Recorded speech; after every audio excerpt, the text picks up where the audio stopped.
औद्योगिक क्रांति का अर्थ एवं परिभाषा एवं इंग्लैंड के संदर्भ में हम जानने की कोशिश करेंगे कि औद्योगिक क्रांति होने के क्या क्या कारण रहे।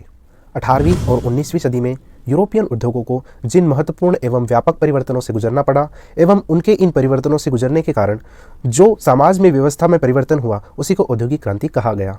आइए कुछ महत्वपूर्ण विचारकों ने औद्योगिक क्रांति को किस प्रकार संज्ञा दी है। एडवर्ड के अनुसार औद्योगिक प्रणाली एवं मजदूर के स्तर में बदलाव को ही औद्योगिक क्रांति की संज्ञा दी गई है।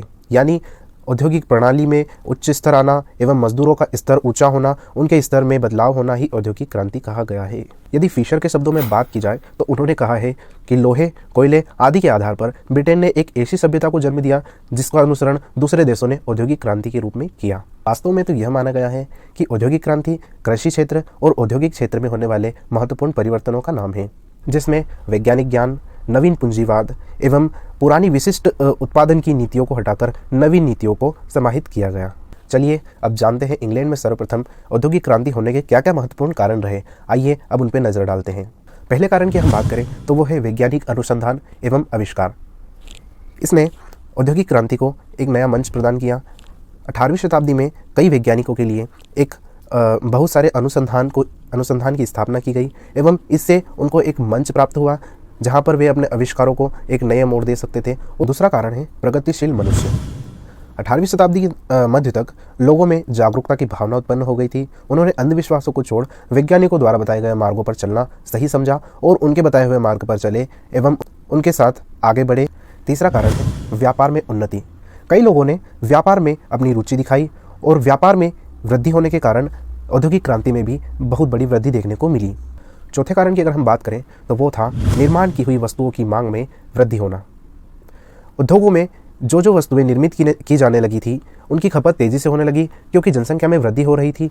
उसी वजह से नए नए उद्योग धंधों की स्थापना की गई, नए नए उद्योग यूनिट की स्थापना की गई, कई अन्य उद्योग खोले गए एवं उनकी मांग की पूर्ति करने के लिए अधिक मात्रा में उत्पादन किया जाने लगा। इस वजह से औद्योगिक क्रांति को एक नई रफ्तार देखने को मिली। पांचवा कारण है नवीन कलाओं से कार्यों को बढ़ावा मिला।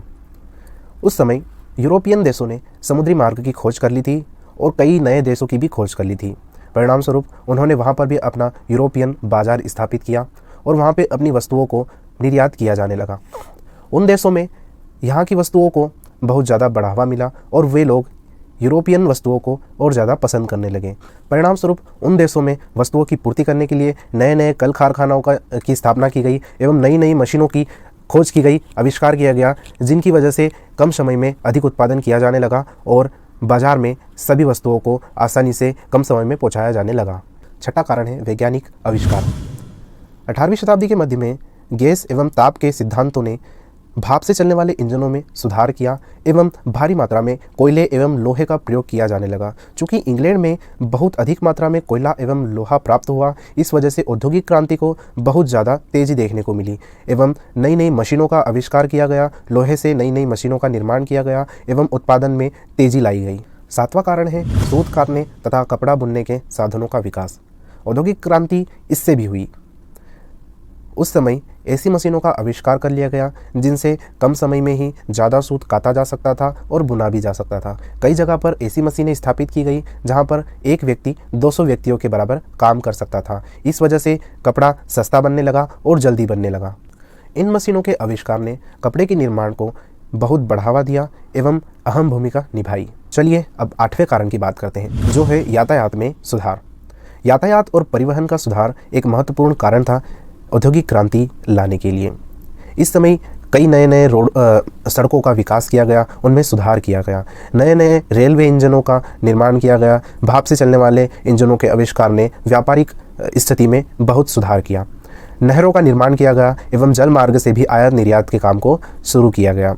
नदियों को भी आयात निर्यात के लिए उपयोग किया गया, जिसके कारण व्यापार में बहुत तेजी देखने को मिली। चलिए हमने बात कर ली है कि वे क्या क्या महत्वपूर्ण कारण थे जिनकी वजह से औद्योगिक क्रांति का जन्म हुआ एवं उसमें विस्तार हुआ।